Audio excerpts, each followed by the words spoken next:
ओम श्री गणेशाय नमः। हरे कृष्णा। मार्गशीर्ष अगहन मास महात्म्य कथा में चौथे अध्याय की कथा। आप सब प्रेम से मेरे साथ बोलिए, जय श्री हरि विष्णु भगवान, जय महालक्ष्मी माता। ब्रह्मा जी श्री विष्णु भगवान जी से बोले, हे केशव, जिसके शरीर को तप्त चक्र से चिन्हित किया और गुरु मुख से मंत्र की दीक्षा ली है, साथ में कमल की और तुलसी माला को धारण किया है, हे केशव, उसका क्या फल मिलता है, उसको आप बताइए। श्री भगवान विष्णु बोले कि हे ब्रह्मा जी, तुलसी की माला को धारण करता है वह असच आचार भ्रष्ट होने पर भी मुझको ही आकर मिलता है, इसमें कोई संशय नहीं है।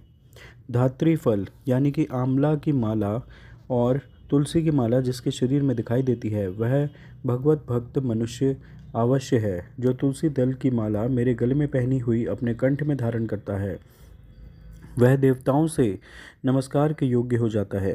तुलसी दल की माला और धात्री फल आंवला की माला पापी पुरुषों को भी मुक्ति देने वाली है। जो सेवक तुलसी दल की व आंवला की माला धारण करता है उसको मुक्ति मिलती है। जो तुलसी दल की माला मेरे को चढ़ाकर धारण करता है उसको उस माला के प्रत्येक पत्र में 10-10 अश्वमेध यज्ञ करने का फल प्राप्त होता है। जो तुलसी की माला को धारण करता है उस सेवक को नित्य द्वारका में रहने का फल देता हूँ। जो भक्ति से तुलसी काष्ठ की माला को मुझे अर्पण करके धारण करता है उस मनुष्य में कोई भी पाप नहीं रहता है। जो तुलसी काष्ठ की माला धारण करता है उस ना तो प्रायश्चित है, ना ही उसके शरीर में अशौच है, बल्कि वह मेरे प्राणों से भी श्रेष्ठ है और मैं उस पर सदा प्रसन्न रहता हूँ। जिस मनुष्य के बाहु और सिर तथा हाथ में और शरीर पर तुलसी काष्ठ का आभूषण है वह मेरा प्रिय भक्त है। जो तुलसी काष्ठ की मालाओं से विभूषित होकर पितरों के निमित्त अथवा देवताओं के निमित्त पुण्य कर्म करता है तो उसको कोटि गुना अधिक पुण्य फल मिलता है। तुलसी काष्ठ की माला को देखकर प्रेत यमराज के दूत दूर से ही भाग जाते हैं, जैसे वायु के वेग से पत्र कहीं का कहीं चला जाता है। जिसके में तुलसी काष्ठ अथवा तुलसी पत्र शुष्क अथवा आर्द्र गीला रहता है, कलयुग में भी पाप नष्ट हो जाते हैं। पृथ्वी पर भ्रमण करते समय तुलसी काष्ठ की माला धारण करने पर उस भक्त के दुख, दुष्ट और शत्रु से भय नहीं रहता है। जो अंधविश्वासी पाप बुद्धि वाले तुलसी काष्ठ की माला धारण नहीं करते हैं तो उन मनुष्यों का नरक में भी उद्धार नहीं होता है, क्योंकि वे मेरे कोप रूपी अग्नि से जले हुए हैं। इस कारण प्रयत्न करने पर तुलसी काष्ठ की माला, कमल की माला, पवित्र धात्री फल आंवला की माला को भक्ति भाव से धारण करना चाहिए। पूर्वोक्त उद्धर्व पुंड शंख आदि चिन्हों को धारण कर तो वृक्ष के पास बैठकर हाथ में कुछ लेकर मेरा स्मरण करता हुआ संधिपासन आदि कर्म को करे।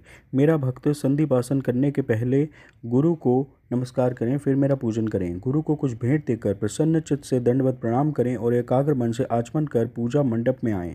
कृष्ण मृग चर्म के ऊपर कुछ आसन बिछाकर मनोहर आसन पर पद्मासन से अच्छी तरह बैठकर मन के भीतर शुद्धि को करें।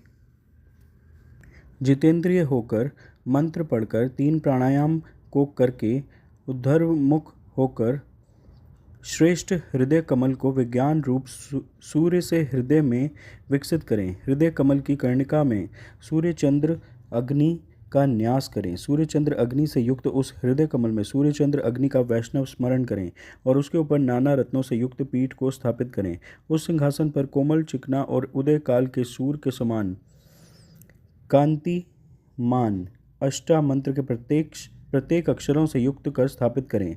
उस कमल पर स्थित कोटि चंद्र के समान कांतिमान चतुर्भुज 4 भुजाधारी महापद्म शंख चक्र गदा के धारी कमल पत्र के समान विशाल नेत्र समस्त लक्षणों से युक्त श्री वस कौस्तुभमणि से सुशोभित वक्षस्थल और मुझको पीत वस्त्र से युक्त विचित्र वर्णों से युक्त दिव्य भूषण से विभूषित दिव्य चंदन से लिप्त अंग वाले दिव्य पुष्पों से सुशोभित तुलसी के कोमल दलों की बनी वनमाला से विभूषित कोटि बालक सूर्य के समान कांतिमान और दिव्य कांति से सुंदर समस्त लक्षणों से युक्त महालक्ष्मी को शरीर से धारण करने वाले कल्याण स्वरूप श्री विष्णु का ध्यान कर एकाग्र मन से पवित्रता पूर्वक मंत्र का जप करें। सहस्त्र यानी कि 1000, सत यानी कि 100 अथवा यथाशक्ति मन में जप करें। वह मन में ही विधि पूर्वक पूजन करें। संप्रदाय के अनुसार मेरे सामने शंख स्थापना करके दूर्वा पुष्प चंदन जल से पूर्ण करें। अपने दाहिने और गंध पुष्पों का पात्र स्थापित करें और बाईं ओर वस्त्र से छना हुआ सुगंधित जल से पूर्ण घट को स्थापित करें और मेरे सामने घंटा को तथा चारों ओर दिशाओं में दीपक को स्थापित करें और सब पूजन सामान यथास्थान में स्थापित करें तथा अर्घपाद आज मन मधुपर्क के लिए मेरे सामने 4 पात्रों को स्थापित करें। हे चतुर्वर्ण पुष्प कुशाल तिल चंदन फल यव को अर्घ पात्र में छोड़े। दूर्वा गंगा जल श्याम कमल पुष्प को मेरी प्रसन्नता के लिए पाद पात्र में छोड़े। कड़ोल लवंग फल मालती पुष्प को श्रद्धा से मेरे लिए आचमनीय पात्र में रखें। भक्त श्रद्धा से मधुपर्क पात्र में गौ का दूध दही घी मधु खांड को रखें। ऊपर कहे हुए वस्तुओं के नाम मिलने पर तथा पत्र पुष्पों के नाम मिलने पर विधि को जानने वाला उन वस्तुओं की भावना सर्वदा करे। इसके पश्चात कर न्यास को करें और उसी तरह अंग न्यास करें।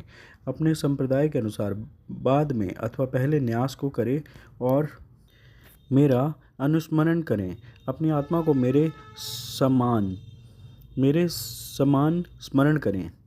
हे चतुर्भक्त पूजा के आरंभ में मनुष्य मंगल पाठ को पढ़ें। इसके बाद मेरा प्रिय जो पांचजन्य शंख है उसका पूजन करें। हे वत्स जिनके पूजन से मुझको परम आनंद होता है, शंख के पूजन में इन मंत्रों को पढ़ें। हे पांचजन्य, पहले तुम समुद्र से उत्पन्न हुए, बाद में तुमको श्री विष्णु भगवान ने अपने हाथ में धारण किया तथा समस्त देवताओं से निर्मित होकर हे पांचजन्य आपको नमस्कार है। आपके नाद से जीमूत मेघ तथा सुर और असुर भयभीत होते हैं।